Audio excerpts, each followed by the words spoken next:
بعد اعوذ باللہ من الشیطان الرجیم بسم اللہ الرحمن الرحیم۔ اللہ رب العزت نے ہمیں دنیا کے اندر امتحان کے لیے بھیجا ہوا ہے۔ جیسے آپ لوگ امتحان دیتے ہیں، ایک وقت مقرر ہوتا ہے، ایک دن مقرر ہوتا ہے، اس پہ آپ کو کویسچن پیپر دے دیا جاتا ہے اور آپ اس کے مطابق پیپر سالو کرتے ہیں، رزلٹ آتا ہے، آپ کو نمبر ملتے ہیں۔ لیکن اللہ رب العزت نے ہمارے اوپر بڑا کرم کیا ہے کہ ہمیں پیپر پہلے ہی بتا دیا ہوا ہے۔ اگر پیپر آؤٹ ہو جائے ایک دن پہلے اور اسٹوڈنٹ پھر بھی تیاری نہ کرے تو اس سے بڑا بیوقوف تو کوئی نہیں ہوگا۔ تو اب اللہ رب العزت نے پیپر پہلے ہی آؤٹ کر دیا ہوا ہے کہ یہ کویسچن ہے اور ان کا پریپریشن کا طریقہ یہ ہے۔ 7 کویسچن ہیں جو ہم نے تیار کرنے ہیں۔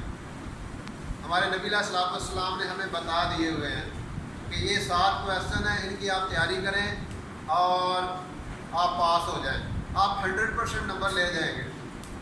اب 3 کویسچن پیپر ہے قبر کے ہیں اور 4 کویسچن پیپر بھی قیامت کے دن کے 4 سوال جو ہر بندے سے پوچھے جائیں گے۔ پہلا سوال کیا ہوگا قبر میں؟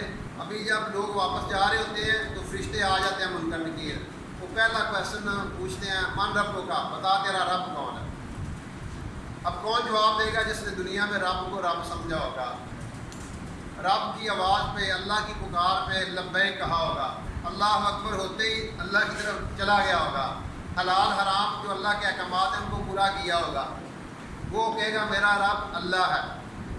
دوسرا کویسچن، آپ کا دین کیا ہے؟ دین ہوتا ہے زندگی گزارنے کا طریقہ۔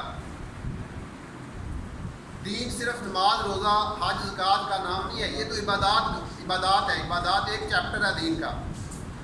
آگے آپ کی اخلاقیات ہیں، معاشرت ہے، سیاست ہے، تجارت ہے۔ اگر ایک بندہ دین کے مطابق زندگی گزار کے گیا ہوگا تو وہ کہے گا میرا دین اسلام ہے۔ اور تیسرا کویسچن ہوگا رسول پاک علیہ الصلوۃ والسلام کی شبیہ مبارک، عکس مبارک سامنے کیا جائے گا اور پوچھا جائے گا کہ آپ دین کے بارے میں کیا رائے ہے۔ اب جس بندے نے رسول کریم صلی اللہ علیہ وسلم کے طریقے کے مطابق شب و روز گزارے ہوں گے تو وہ کہے گا میرے نبی محمد صلی اللہ علیہ وسلم ہے، یہ میرے نبی علیہ الصلوۃ والسلام ہے۔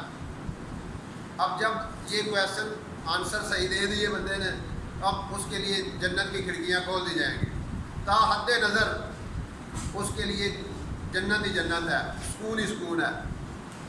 اور پھر قیامت کا دن آئے گا، ساری دنیا کے انسان اکٹھے ہوں گے، اور یہ قرآن نے اس کی بڑی اچھی مثال دی ہے۔ جس طرح میں اور آپ اس وقت باتیں کر رہے ہیں، اس وقت دنیا کا سب سے بڑا سچ یہ ہے کہ میں بات کر رہا ہوں، آپ سن رہے ہیں۔ قرآن کہتا ہے جس طرح تم آپس میں باتیں کرتے ہو نا، یہ سچ ہے، بالکل اسی طرح تم ایک دن اٹھائے جاؤ گے اور اللہ کے سامنے لائے جاؤ گے اور تمہارا حساب ہوگا۔ جو سب سے آخری آیت اتری ہے نا وہ یہی ہے وَاتَّقُوا يَوْمًا تُرْجَعُونَ فِيهِ إِلَى اللَّهِ، کہ اللہ سے ڈرو، تم سب نے اللہ کی طرف لوٹ کے آنا ہے، پھر تمہیں جو تم عمل کیا کرتے تھے تمہیں بتایا جائے گا۔ پھر زبان سے نکلنے والا ایک ایک بول ما یلفظ من قول الا لدیہ رقیب عتید، ایک ایک بول آپ کا نوٹ کیا جا رہا ہے۔ اور پھر بندے کے سامنے اعمال نامہ آئے گا، وہ کہے گا مَا لِهَٰذَا الْكِتَابِ لَا يُغَادِرُ صَغِيرَةً وَلَا كَبِيرَةً إِلَّا أَحْصَاهَا، کہ ہائے میری یہ کتاب، اس نے تو کوئی چھوٹی سے چھوٹی بات بھی نہیں چھوڑی۔ پھر اس سے 4 سوال ہوں گے، زمین پکڑ لے گی، ہر بندے کو وہ 4 سوالوں کا جواب دینا ہوگا۔ پہلا سوال، بندے تجھے عمر دی تھی کہاں گزاری، کیا کرتے رہے، تمہیں کس لیے بھیجا تھا، تہمتیں چند اپنے ذمہ دار چلے، کس لیے آئے تھے کیا کر چلے، آج ہم آئے کس لیے اور کر کیا رہے ہیں۔ اللہ تعالیٰ پوچھیں گے عمر دی تھی کیا کرتے رہے، کیا گل کھلاتے رہے۔ پھر دوسرا کویسچن، تمہیں جوانی دی تھی، جوانی میں کیا کیا کرتب دکھائے، جوانی میں میری بات مانی یا معاشرے کو دیکھا، رواج کو دیکھا، فیشن کو دیکھا، اکثریت کو دیکھا۔ جیسے آج ہم اکثریت کو دیکھ رہے ہیں، رواج کو دیکھ رہے ہیں، اپنے دین کو نہیں دیکھتے۔ تو یہ ایک امتحان ہے اس دن، یہ ایک کویسچن ہوگا جوانی کہاں گزاری۔ رسول پاک علیہ الصلوۃ والسلام نے فرمایا کہ جوانی جنون کا ایک حصہ ہوتا ہے۔ آپ نے فرمایا میری مدد جوانوں کے ذریعے کی گئی، اگر جوانی میں بندہ اللہ رسول کو راضی کر لیتا ہے تو اس کے لیے بہت بڑا انعام ہے۔ پھر تیسرا سوال، مال کمایا کیسے تھا اور خرچ کیسے کیا تھا۔ مال کمانے میں بھی حلال ذرائع اختیار کرنا اور خرچ کرنے میں بھی حلال ذرائع سے استعمال کرنا۔ یہ نہیں مال کمایا تو حلال طریقے سے اور خرچ حرام طریقوں سے کر رہے ہیں. کمانا بھی حلال طریقے سے. قرآن کہتا ہے حرام نہ کھاؤ، سود نہ کھاؤ، جوئے سے نہ مال کماؤ، ڈاکے نہ ڈالو، چوری نہ کرو، کسی سے ظلم زیادتی کر کے مال نہ کماؤ. یہ کیا فرمایا؟ رشوت دینے والا اور لینے والا دونوں جہنمی ہیں. تو مال کمانا بھی، آپ دنیا میں جائیں گے، آگے محکموں میں جائیں گے، شعبوں میں جائیں گے، اپنا جو ذرائع آمدن ہے اس کو پاکیزہ رکھیں. اس کے اثرات انسان کی زندگی پہ ہوتے ہیں. یہ جو ایک فیکٹر ہماری بے عملی کا ہے نا، اس میں رزق کا بھی بڑا فیکٹر ہے کہ رزق پاک نہیں ہوتا، رزق حلال نہیں ہوتا. اور پھر اگر بندہ حلال طریقے سے کما لیتا ہے نا، پھر اس کو خرچ بھی جائز طریقے سے کرنا چاہیے. ان جگہوں پہ خرچ کیا جائے جہاں اللہ رسول نے پسند فرمایا. اور چوتھا سوال وہ یہ ہے کہ تمہارے پاس جتنا علم تھا اس پہ عمل کتنا کیا تھا. آج ہر بندہ کہتا ہے مجھے نہیں پتہ ہے، مجھے پتہ ہے، جتنا گل کرو ہے جی مجھے پتہ ہے. اللہ تعالیٰ نے پوچھنا ہے کہ تم تو خود کہتے تھے مجھے پتہ ہے، پھر تم نے کیوں عمل نہیں کیا؟ اس لیے جن چیزوں کا ہمیں پتہ ہے، اپنے دین کے جو موٹے موٹے احکامات ہیں ان پہ ہم عمل کریں.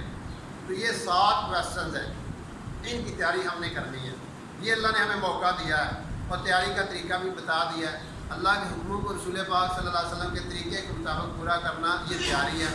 آپ اگر تاجر ہیں، اگر تجارت آپ دین کے مطابق کر رہے ہیں، آپ کی جنت بھی بن رہی ہے، آخرت بھی بن رہی ہے، 7 سوال بھی تیار ہو رہے ہیں. اگر آپ ذمہ دار ہیں، آپ ذمہ دارہ اللہ رسول کے طریقے کے مطابق کر رہے ہیں، تو آپ کا ذمہ دارہ کرنا بھی عبادت ہے.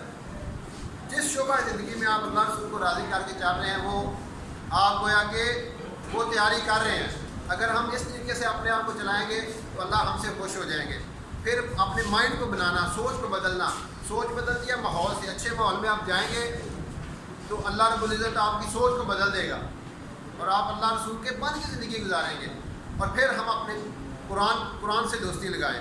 قرآن بندے کا ذہن بدلتا ہے. قرآن ایک تیاری کا طریقہ آپ کو بتاتا ہے. اگر ہم حضور صلی اللہ علیہ وسلم کے جو پڑھے لکھے الٹی ہیں، اگر ہم بھی قرآن نہیں پڑھیں گے تو اوروں سے کیا توقع کی جا سکتی ہے؟ اس لیے قرآن سے دوستی لگائیں. جب آپ کے پاس وقت ہو قرآن کو کھولیں، اس پہ غور کریں. قرآن میں غوطہ زن ہو، اے مرد مسلمان، اللہ کرے عطا تجھے جدت کردار. قرآن دلوں کو منور کرتا ہے. یہ رمضان کا مہینہ ہے، رمضان کے مہینے میں قرآن نازل ہوا. یہ روزہ اور قرآن قیامت کے دن شفاعت کرائیں گے. روزہ کہے گا یا اللہ یہ تیرے لیے بھوکا رہا، تو اس کو پاس کر دے، تو اسے کامیاب کر دے. اور قرآن کہے گا یا اللہ یہ راتوں کو تجھے پڑھا کرتا تھا، تجھے سنا کرتا تھا تراویح میں. تو قرآن کے ساتھ ہماری دوستی ہو. دیکھیں ہمارے پاس میسج آتا ہے، جب تک ہم میسج پڑھنے لے میں چین نہیں آتا. تو یہ قرآن کس کا میسج ہے؟ یہ اللہ کا میسج ہے. یہ اس کا سینڈر اللہ رب العزت ہے. آج ہم دوستوں کے میسج پڑھتے ہیں، تعلق والوں کے میسج پڑھتے ہیں، لیکن نہیں میسج پڑھ رہے تو قرآن کا میسج نہیں پڑھ رہے. اس لیے قرآن سے دوستی لگائیں. قرآن ذہن بدلتا ہے. قرآن ہدایت کی کتاب ہے.